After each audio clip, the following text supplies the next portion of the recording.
Solve Pathfinder, Wrath of the Righteous freezing on PC 1. Add your game as an exception to your antivirus. Like this. 2.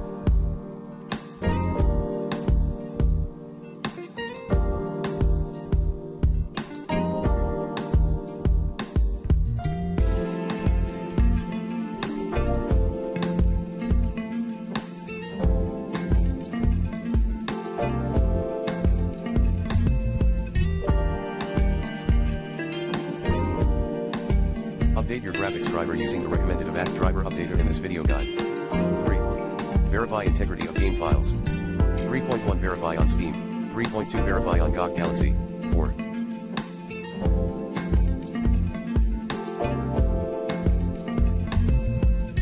Disable overlays in Steam client.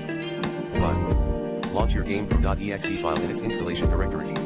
Refer to the IMG below. 6. Delete the registry key at computer /h key _current _user /software /owcat.